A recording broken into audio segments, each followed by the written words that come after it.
head feels like it's been pounded with a lead pipe. I guess it wasn't a bad dream after all. I wonder how I got here to my office. All I remember is flying pipe and stars. Damn it! After all the trouble I went to get that stupid statuette, someone just walks up and takes it like candy from a baby. And my wallet's gone too. I hope somebody on the street saw me get jumped. I've got 29,000 reasons to get that crystal bird back. Hopefully I haven't used my tube of miracle facial cream. It should help reduce the swelling and make me look almost human again.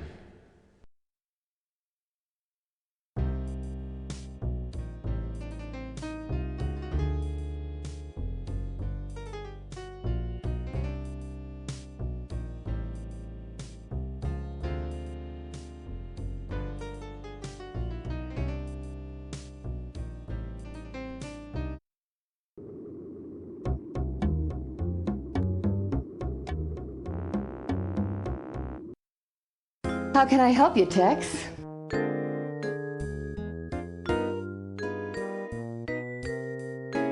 Sorry, Tex, I didn't see a thing. You know, I'll let you know if I hear anything.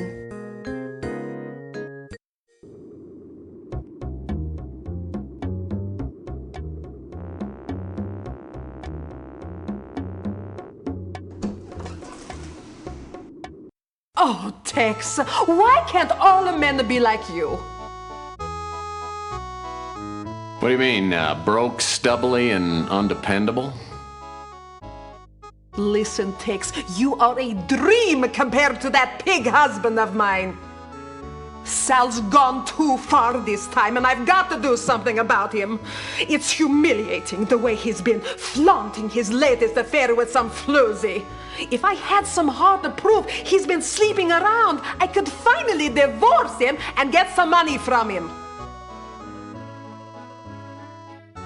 You know, Fran, a good PI like myself can come up with hard proof in his sleep. I bet you can, mister. And that's why I'd like to make a deal with you. I saw you get jumped last night. Sal told me to keep quiet and that telling you would put my life in danger. But I'm willing to talk if you'll give me some proof that Sal is having an affair.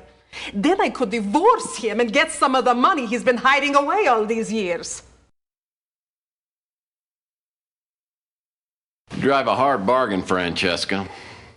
But I need a lead on my case, so I'll see what I can dig up on Sal. I don't know anything about the girl Sal is seeing. I've gone through his things, but haven't been able to find anything except for this note. I think it's meant to be a coded message. I'm sorry I don't have anything more for you to work with. Let me know when you've got something.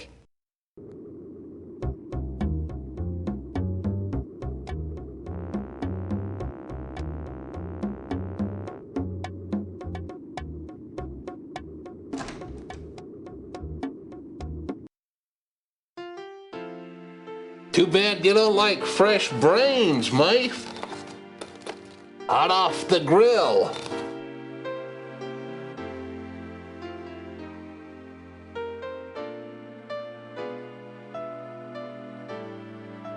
As a matter of fact, he just left. You'd probably be interested to know that he tore up a note and left it in the trash. Louis tells me he just took the garbage and dumped it in the trash can just outside the brew and stew.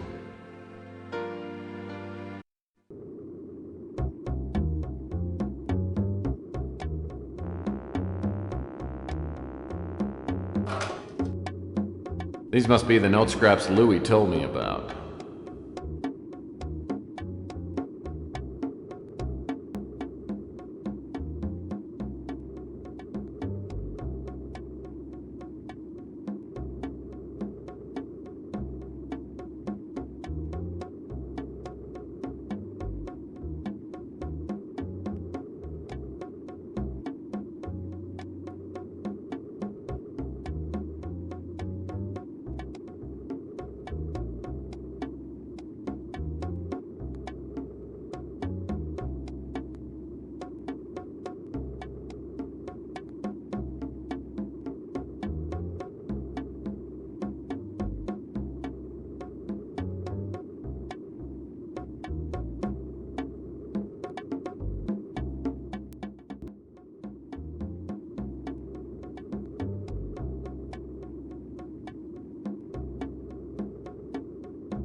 this guy comes up to me and says he don't like you hanging around here.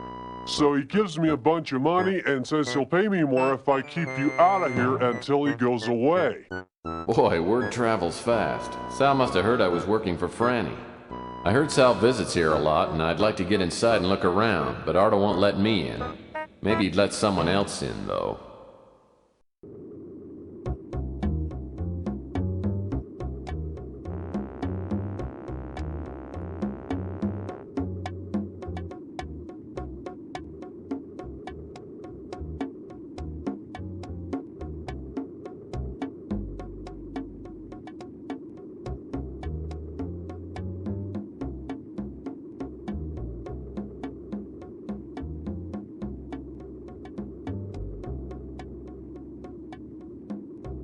Now It's my hero, Inspector Burns.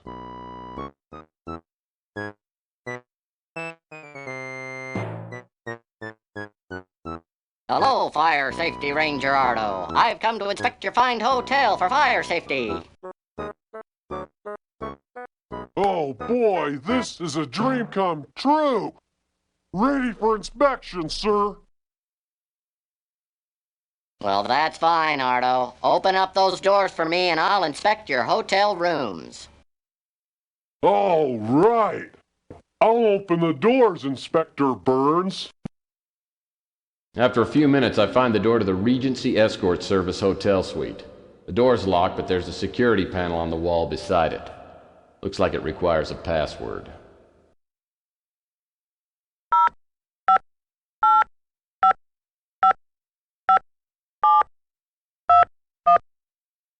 So this is the Regency Escort Service Love Suite. Now that I'm in, I'll need to find something to prove that Sal's been a frequent customer.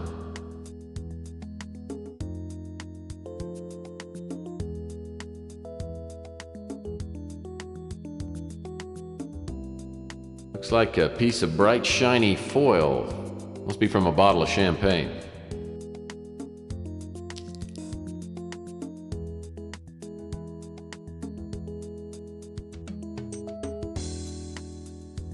A rose bush by a fence. Pretty exciting stuff.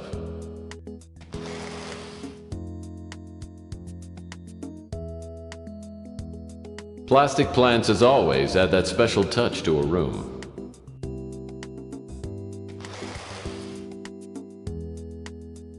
Plastic plants, as always, add that special... A list of names. All female. Looks like Sal's a regular here at the Love Suite.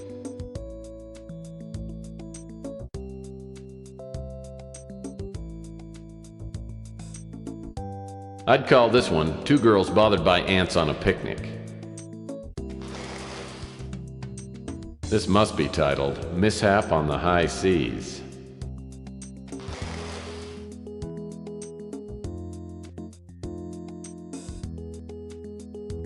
A twisty board game. I used to play this as a kid. I wonder what the escort girls do with it.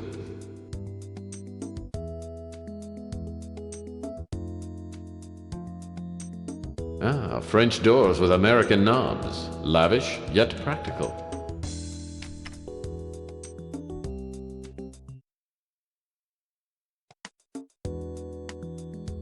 A piece of sheet music. Let's see. Lucido L'Amour. Must be Western music.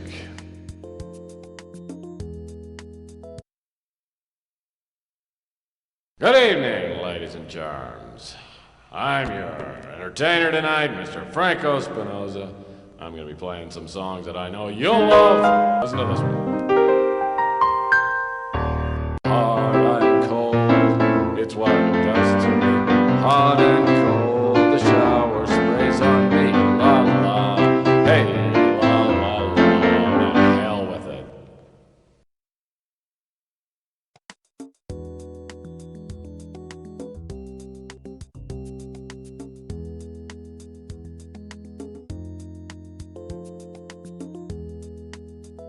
Oh, a Passion's Breath room deodorizer.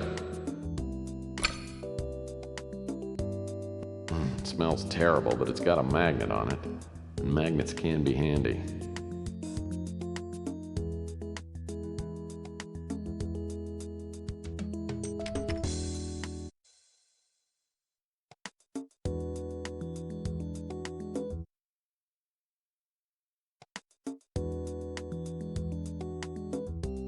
frilly panties. I hope they aren't Sal's.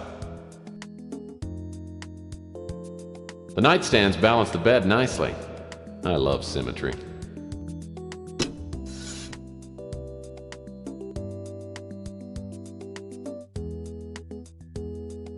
Looks like the upper left drawer is locked. I'll bet I could open it if I had something to pick the lock. I love finding unlocked drawers.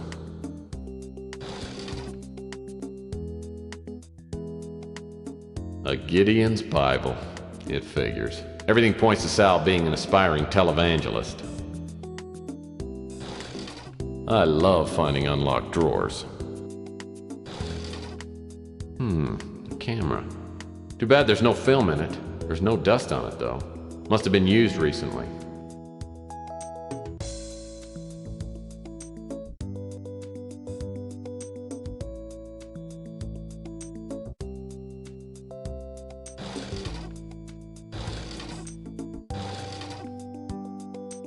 I love finding.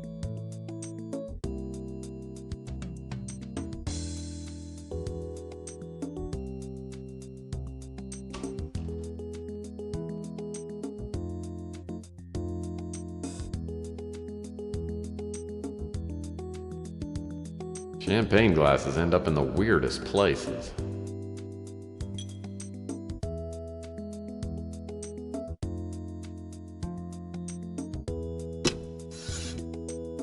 Oh, it's last month's Playbub magazine. Looks like it's stuck inside the drawer.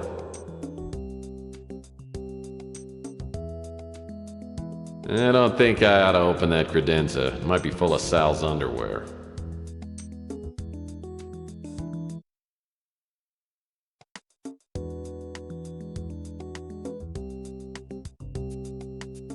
A book about the history of the Golden Gate Hotel. Looks fascinating. Nice cathedral. Girls looking for contact lens.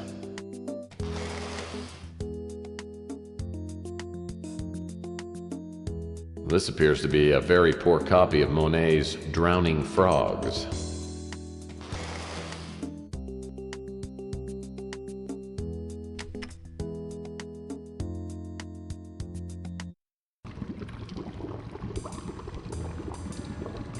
Looks like someone left their shorts in the hot tub. I think I'll leave them right where they are.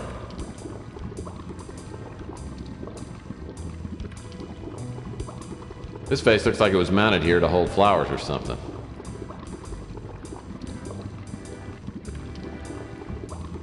Someone's dropped a cork into this mounted vase. The opening's too narrow to get my hand in. I'd break it, but it looks like it's made out of saranite, that new unbreakable plastic. The cork looks like a typical champagne cork with some wire mesh on it. Wire mesh.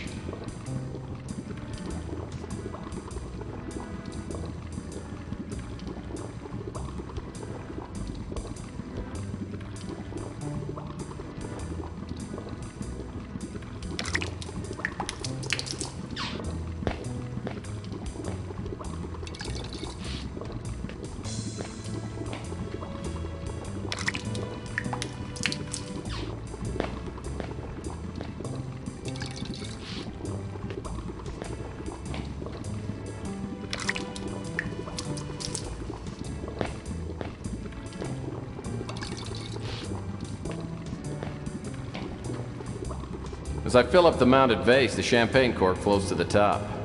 I'm just gonna reach in and pick it up. If I can just get this piece of wire. There we go.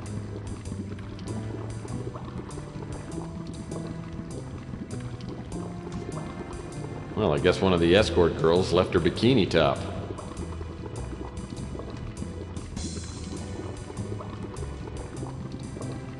Beer cans. Oh, they're empty.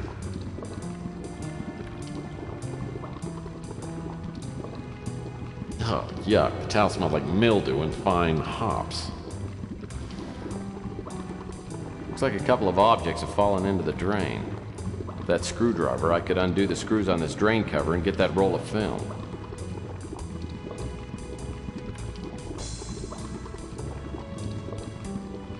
Looks Looks like a couple of objects.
Looks like a roll of film down there.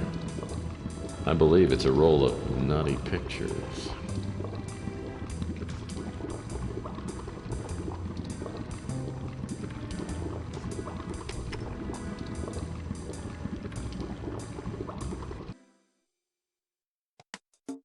Man now wishing he hadn't gotten drunk and challenged the other guy to a duel for insulting Rosie, the toothless wench with the heart of gold.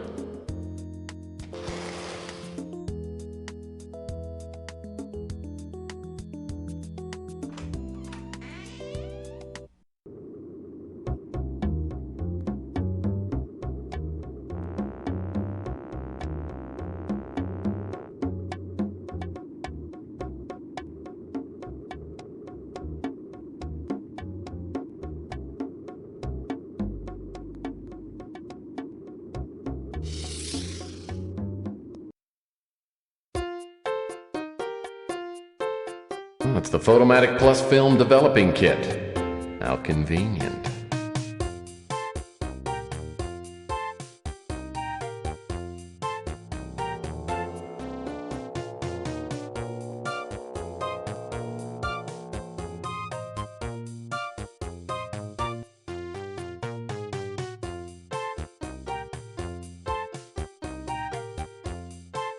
These pictures are sick.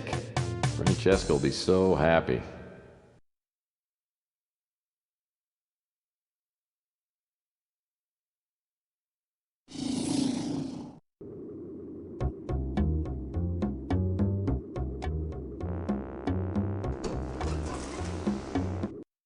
Well, gorgeous, you're back. Did you get the evidence I need?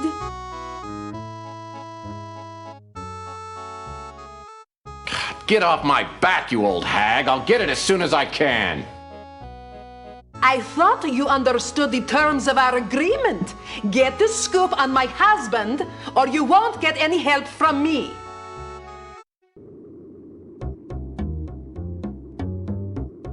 Okay, Tex, so what have you got for me? Oh, excellent! This will do the job nicely. I'll answer all your questions now.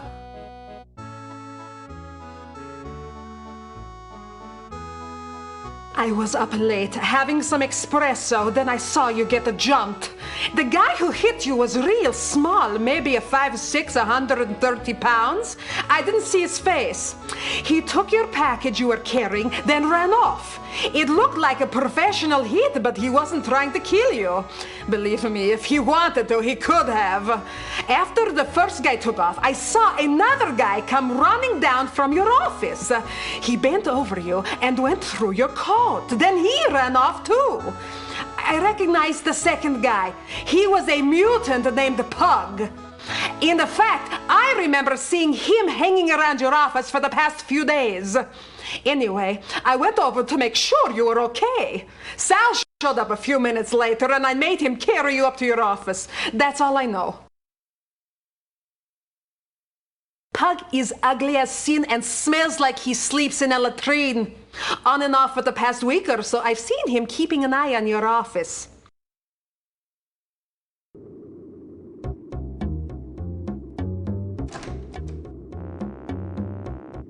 Okay, What's on your mind? Sorry, Mife.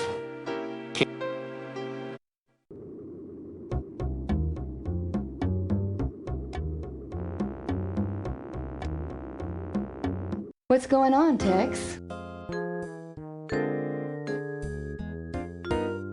Sorry, I haven't heard anything about that. Wish I could help you there, Tex. Sorry, I haven't heard anything about that. Look, I don't discuss that name, and neither should you, if you want to keep breathing.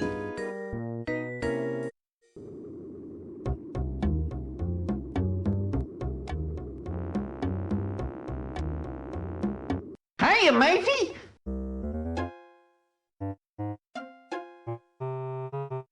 Well, Pug and I used to hang out sometimes, but I haven't seen him for a while. I heard he's gotten a job of some kind. He doesn't work very often, and he usually sleeps in a box down by the Snow White warehouse. Following Beak's instructions, I hang around the warehouse. Not long after, a gust of wind carries a horrible stench into my nasal passages. I turn and see a shadowy figure waddle into the alley.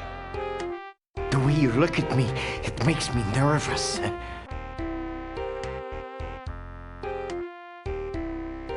Oh, don't get me wrong, Pug.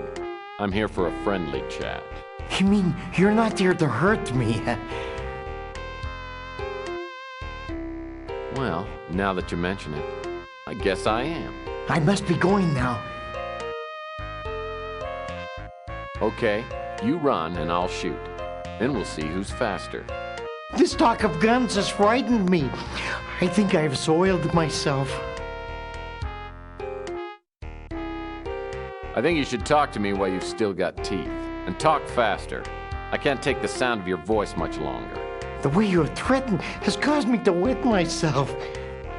Why are you treating me like I'm some kind of criminal?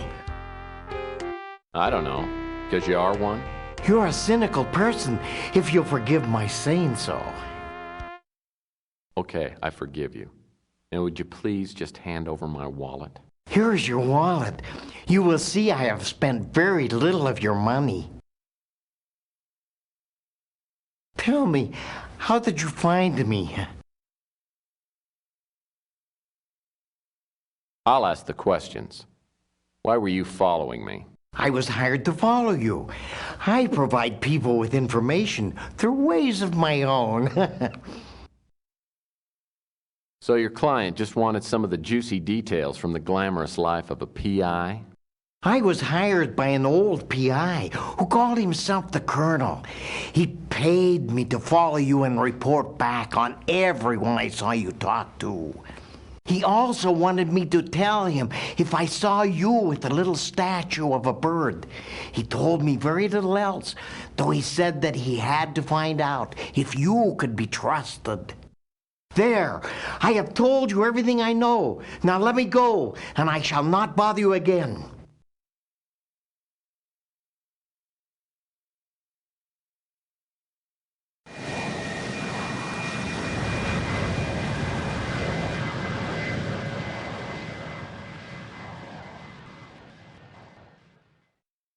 The Colonel was my mentor in the detective biz. When I was a young, idealistic crime fighter, I didn't understand some of the Colonel's unethical PI methods. I reported the Colonel to the PI licensing board and his license was temporarily revoked. In the years since, I've come to understand and even occasionally use the Colonel's questionable methods, but we've never made up. I haven't seen the Colonel's office since we fell out 15 years ago. From the look of the exterior, the Colonel's kept it up nicely. I knock on the door and it swings open. The place is trashed.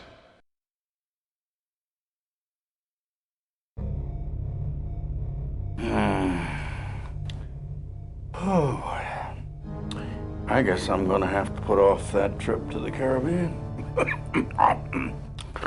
Maybe permanently. My God, what happened? Who did this to you? A chameleon. He's some kind of shapeshifter. I swear it's the devil himself. What did he want? Why did he attack you? Oh, He thought I had it. When he found out I didn't, he tried to torture me into telling him where it was. Yeah, he got impatient, stuck a knife in my chest. I must have passed out. I didn't get enough sleep last night. Well, What was he looking for? the winter chip. The cult wants it. They're planning a doomsday party.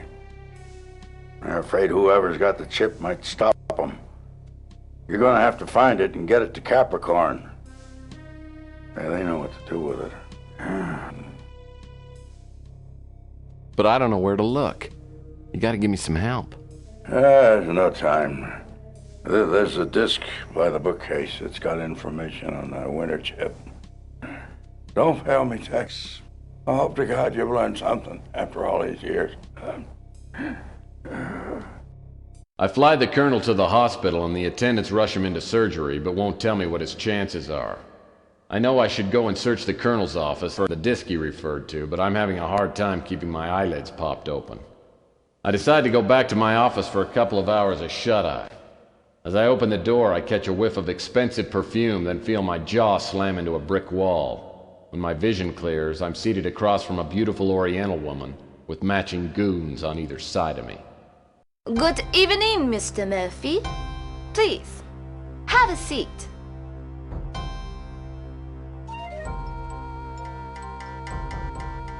Well, who the hell are you and what are you doing in my office? You are either braver or more foolish than I thought. No one talks to Eddie Ching like that.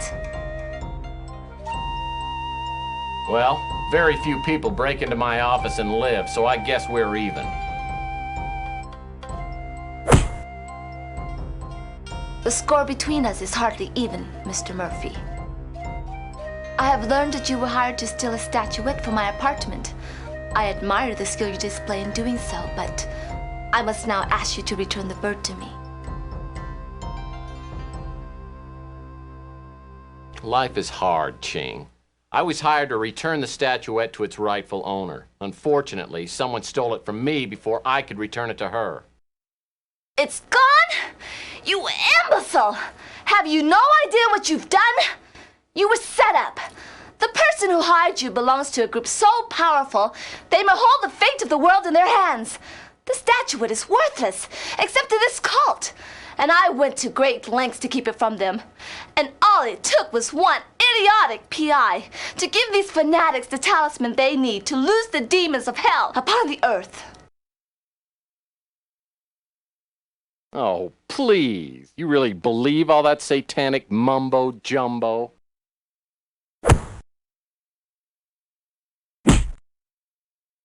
You obviously don't understand what I'm saying.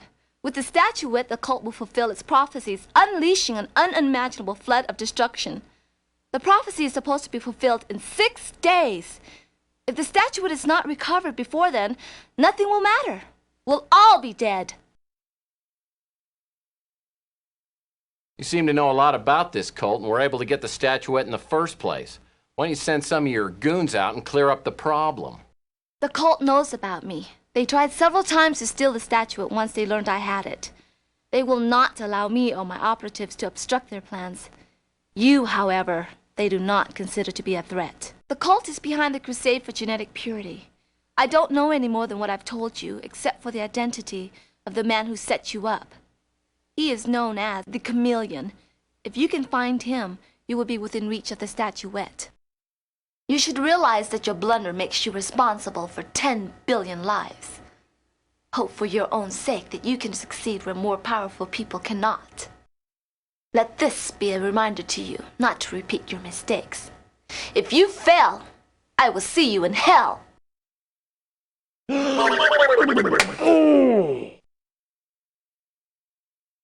So did he have the chip or not? I never found out.